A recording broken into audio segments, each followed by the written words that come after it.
I always thought about harming myself. I'm shy. I struggled with making friends. I never thought I could do anything. I have extremely low self esteem. Lately, I've been eating my pain away. Just throw it back up. I've been struggling to lose weight. Somebody said I don't fit in just because I wear my hair the way I like it. 1 out of 5 American girls suffer from mental health problems. Don't be that girl. Talk to someone. Those thoughts I had are long gone, for I have a future I need to get to. In order to get better, I had to do better. I learned how to make friends. I believe in myself. That's when everyone else did, I set an example. Instead of me eating everything, I started watching my calories. The weight is falling off. I wanted to change my hair, but I decided it was for me. It's for me. A PSA from the Curvy Girl Project.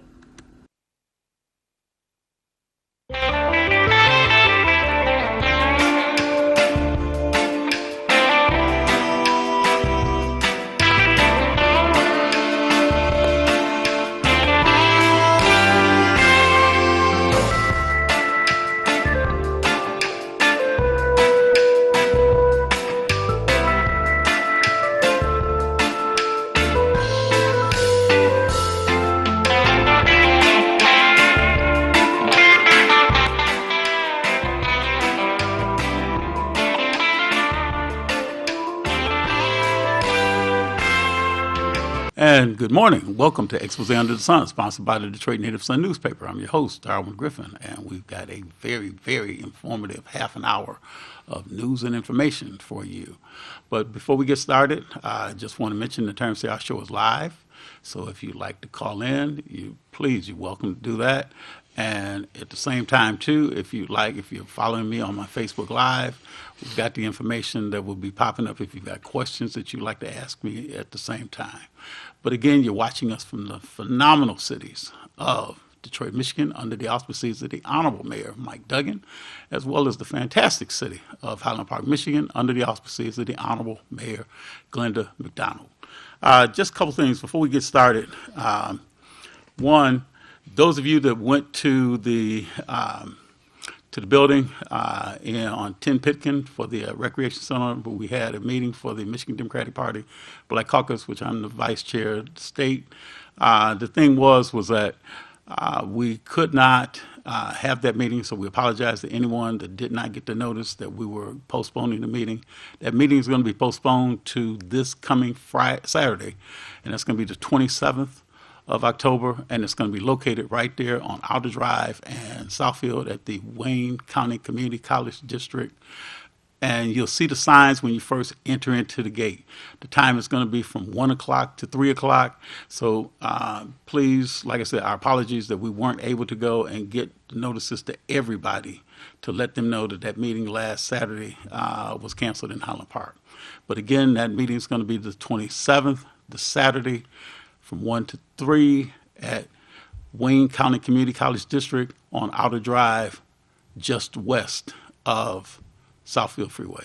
Darwin, I just need to correct you. I think Saturday's the 28th. So. Oh, okay. Well, then let's go with the 28th then. So then I guess I stand corrected. So it's going to be the 28th of the month. And now I'm thinking about it, Larry. It's interesting. I guess that's a good segue to bring in my two special guests. That's why they're my special guests, because they got me up on point about this date.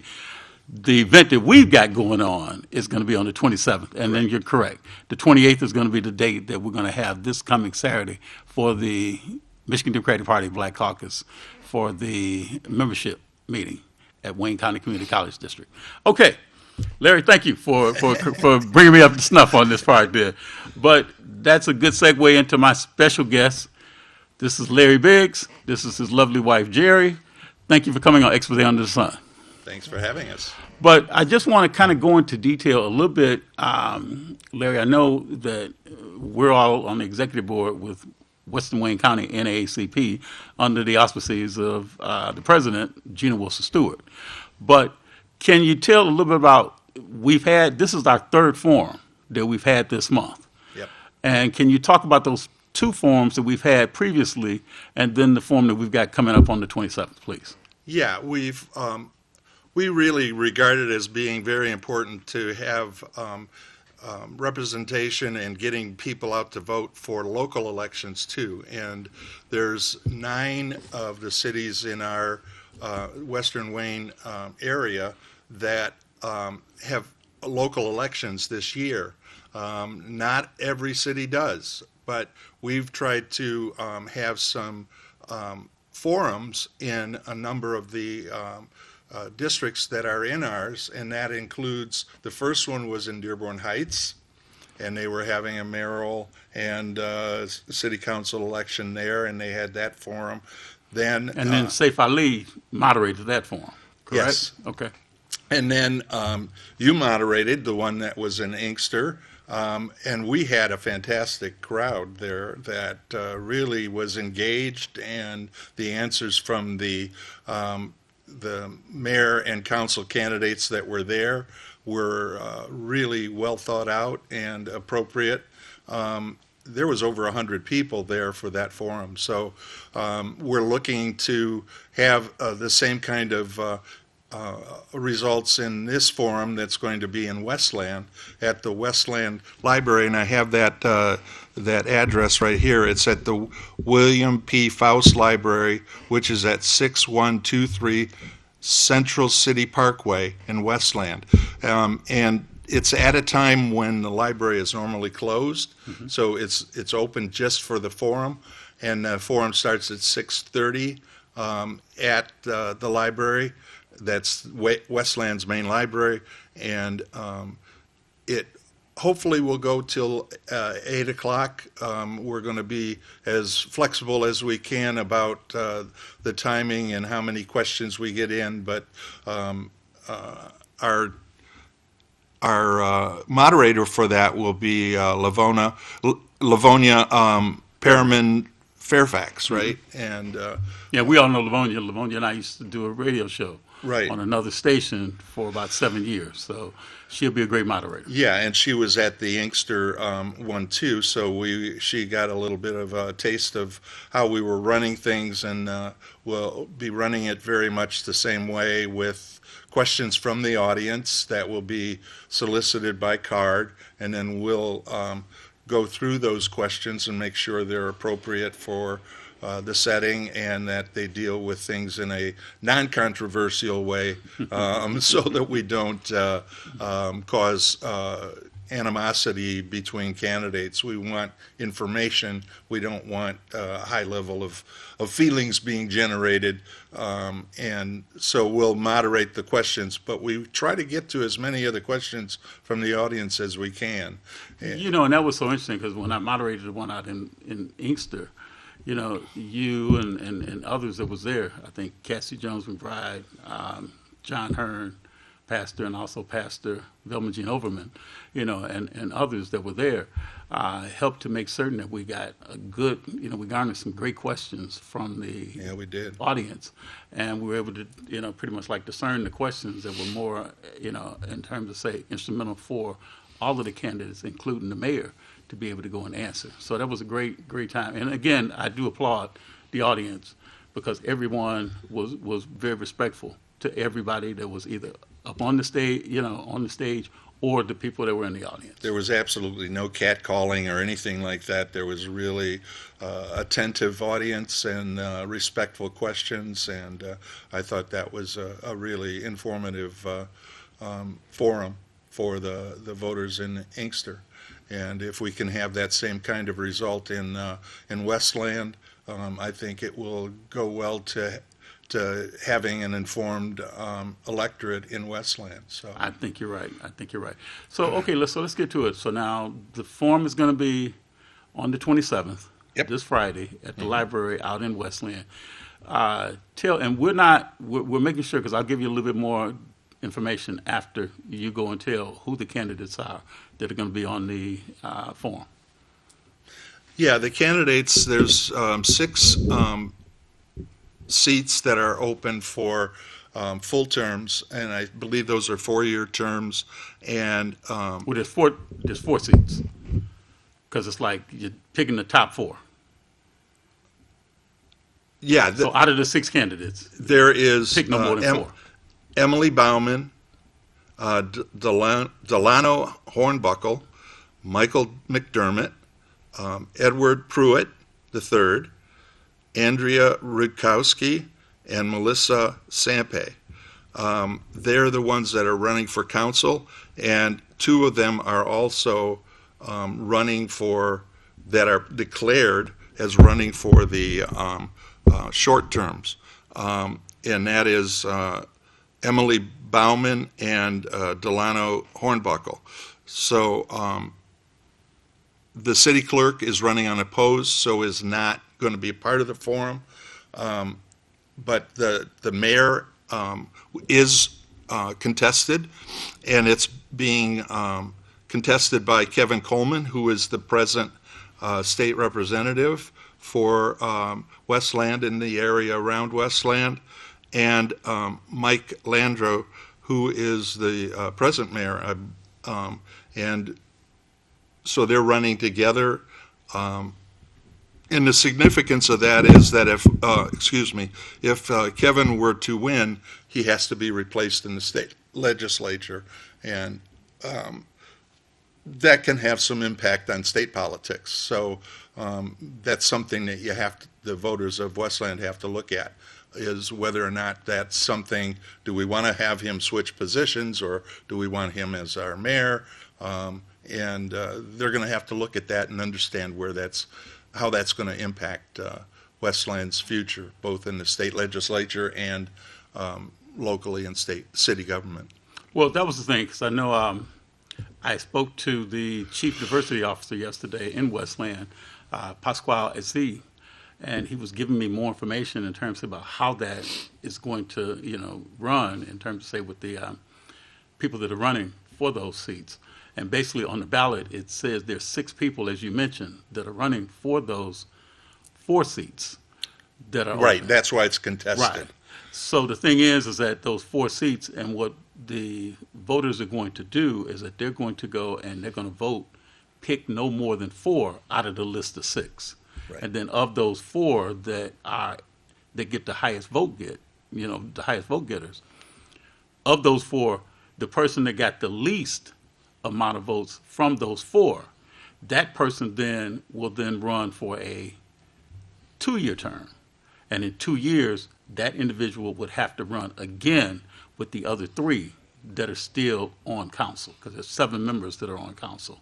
So the thing is that they stagger, as Jerry, we were talking about beforehand, they stagger that vote so that then there's always going to be representation on the council that are people that are already on the council. So Right. it's not going to be where you're going to vote. You and can't have vote all them all out 7, at right? once. All 7 can't be voted. Institutional memory will be there for sure. Correct. So, and I know that that's something that other cities do the same thing. I think you were mentioning in terms of, say, Jerry, before we started the show. Dearborn Heights is one of them, I know, and I'm not sure about Inkster. Inkster does Inkster a does. little bit different, Yeah, where they have zones. Right, so. Yeah. And see, that's the thing that sometimes can happen too, that if you've got, like you were saying, Jerry, all 7 could be voted out. Right. And then you've got a new, government that has no incumbent, to where you've got all people that are coming new on the council. And, sometimes that could, that could hinder progress, and sometimes it could help progress. So it does really depends, on who the 7 are. But the other thing too is that the candidates that are running, they're running for a 4-year term, Correct. but there are candidates that are running for that 2-year term, which would be, so it's imperative that we want to make certain that people come out to vote. So I Right. think, Jerry, we were talking about that beforehand. We want to make sure, regardless of whatever happens, that people realize this is a midterm election. Right. And I know, Jerry, we were talking about that, before the show. So, let our viewing audience know just how important it is to come out, even though this is a midterm election, how important it is to come out during the midterm. Very important. I mean, there's that phrase, all politics is local, and I think people feel a little bit less engaged sometimes if it's not like a major election, but it's actually just the opposite. They need to come out and vote and voice their choices at every election, because it's very key to the functioning of your community, your city, your township, whatever, School district. your school district, to be present at those, because those people make decisions that immediately impact your life. Obviously, the presidential and state elections are huge, but those local elections are significant, and we see such a poor turnout often on those elections, and it's very disheartening to see that, because people aren't as engaged, and it's a way to become more engaged and, use your voting rights all the time. Why do you think, either of you, why do you think that sometimes there is a low turnout, even though we know next year it'll probably be a higher voter turnout because it's a presidential election? And usually the gubernatorial elections usually garner a whole lot of people to come out. But why do you think that, even though we tell them over and over again the midterms are important, why do you think people still don't want to come out and support their candidates? There's as many different reasons why people don't come out as there are people as voters. Each of them have individual reasons for not coming out. Often it's because they feel that their vote doesn't matter, that their vote is not going to make a difference. And yet we've seen so many elections in which a small number of voters make a significant difference in the result, even on a state and national level.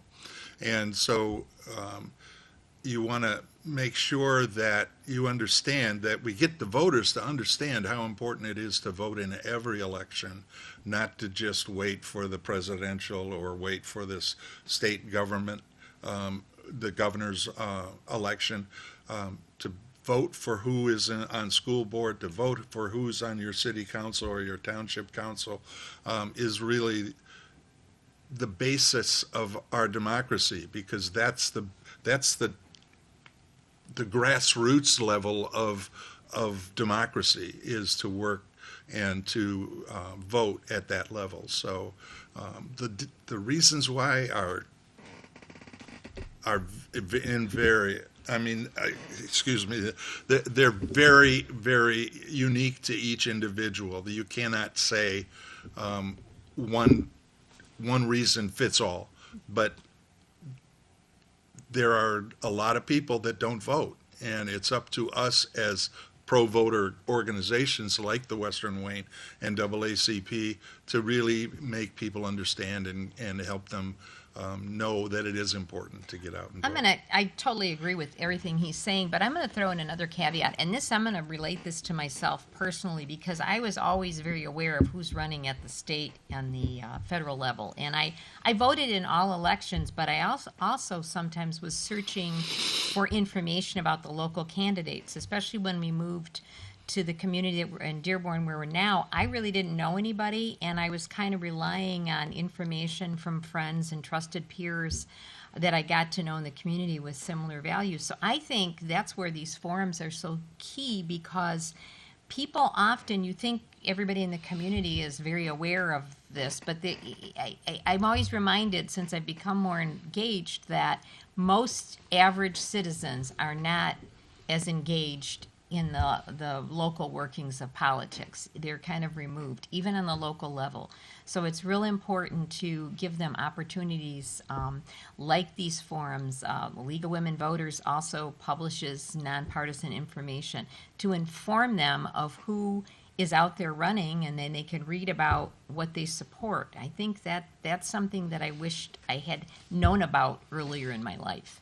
Yeah, and one of the things, too, about organizations like the Western Wayne NAACP or League of Women Voters or any other groups that are nonpartisan, we're not making endorsements. We're not endorsing any particular candidate. We just want voters to be informed about the candidates that are running. And that's what most of our nonpartisan groups like the Western Wayne NAACP are doing, is to get the information out about the importance of voting and trying to increase voter turnout without telling people how to vote. That's up for parties to do. That's up for those that are partisan oriented to do that, but not groups like the Western Wayne NAACP, we're out there to inform voters, and so that you, as a voter, can make the best choices. Well, and that's a good segue too, because that's the same thing that we do with an organization that I'm also the vice chair of, A. Philip Randolph Institute. We don't tell people who to vote for. We just make sure that people know how to vote, when to vote, and where to vote. Those are the key things that we just want to, through Western Wayne County and ACP, League of Women Voters. That's one of the main things that we really want to do. But I know, Larry, before the show we talked about, because Western Wayne County and ACP, we represent 24 cities. Correct. Outside of the Detroit area. But if you could kind of go into, there's some changes in some of the voting regulations, some of the voting, that's going to go on next year. Can you speak about that? Yeah, one of the things that we've done as an electorate in the state of Michigan is we've done some changes in how we vote that really didn't have anything to do with COVID, but were very helpful in allowing people to get out to vote through absentee ballots in the 2022 and the 2020 election. In 2022, we also added an additional voter rights group. It was called, help me with that, Promote the Vote. Promote the vote. And it was a constitutional amendment that had 9 different areas that were improved for voter engagement and voter turnout, and giving voters choices about when to vote and where to vote, and not just limiting it to Election Day. Ironically, it's not going to go into effect until next year. The first time it will go into effect will be the February presidential primary. Right. But some cities, and Westland happens to be one of them, are implementing a trial run of the early voting. In the constitutional amendment, there will be 9 days of early voting starting in February, but Westland is experimenting with it just to see how it works and what they need, and to be kind of a representative of other cities, so that they can look at what happened in Westland and make their adjustments. And they're going to have 3 days of early voting. That'll be Friday, Saturday, and Sunday of the just prior to the election. So I don't have those dates in my head right now, but it's the weekend just before the election, November 7th, and the early voting will be the 3 days, Friday, Saturday, and Sunday before the election. So it's really an opportunity for people to not be dependent on the weather of Election Day, or whether they're sick, or whether they can't get off their job, or they have an unexpected event that doesn't allow them to vote. This allows 3 days of early voting to occur, so you can more apt to be able to vote than you would when there's only Election Day. And then we still have the expanded absentee ballots that are available, and you don't have to mail them in, because mailing can sometimes be unsure about whether it'll get in on time. All the cities in the state, including Westland, have absentee ballot drop boxes that look a lot like a postal mailbox, but they're designed to accept just the absentee ballots. And so you drop them in there, and they go directly to your clerk to be counted. So there's regular Election Day, which will occur in Westland. Then you've got the 3 days of early voting, and you've got absentee ballots, which had already been sent out to the voters of Westland, because they have to be sent out 40 days in advance of the election. So the nice thing about absentee ballots, you got it in your hand. You can study it. You can look up about the candidates yourself, and before you vote, because you've got it right there. And that makes a lot of, that makes for a very well-educated voter to be able to do that. We've got a couple minutes left. But I just want to kind of do a little caveat in terms of say about the reason why there's a partial term for the two people that are on the ballot that are running, and that's Ms. Baumann and also Mr. Hornbuckle. Right. But the thing is that Bill Wild was the mayor. Bill Wild resigned, and after Bill Wild resigned, then there was the determination in terms of say on the fact that Mike Landau was going to be the new mayor up until the end of Bill Wild's term. Right. So he is then- technically the incumbent. Right. So then the thing is that when that happened, Landau was also on city council. So when he ascended to the mayor spot, then that left a vacancy on the mayor spot, in the council spot, and that's what Delano Hornbuckle then ascended into that spot. So, and now the thing is that because of the fact that there was that term of office that ends the beginning of next year for the council person, this election now is to determine who's going to end or complete the remainder part of that term of office. Right. So as you were saying then, just like right now, Delano Hornbuckle is the incumbent and, in that position. But now they have to go and run, so there's going to be 2 times that either Hornbuckle or Baumann could be elected on the council Right. to complete the last couple of months of their term, and then for the full term, depending on how many votes they get, out of the top 4 that will be, in that position. So again, our time flew by so fast, and it always does. But again, we just want to I want to thank Larry, Jerry Biggs for coming in and being a part of today's special show talking about Westland and the candidate forum that's coming up on the 27th of this month.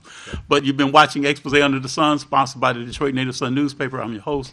And if you'd like to get a copy of the Detroit Native Sun newspaper, who sponsors our show, you can contact Ms. Valerie Lockhart at 313-457-5944. And if you'd like to advertise, you can contact her for that same reason as well. Again, everyone have a peaceful and safe rest of this day. Here at the Full and Fabulous Curvy Girl Project, we don't just focus on health, beauty, and self-esteem. We also offer an amazing summer program for young ladies ages 12 to 18. For more information, visit our website at fullandfabulous.org. See you soon.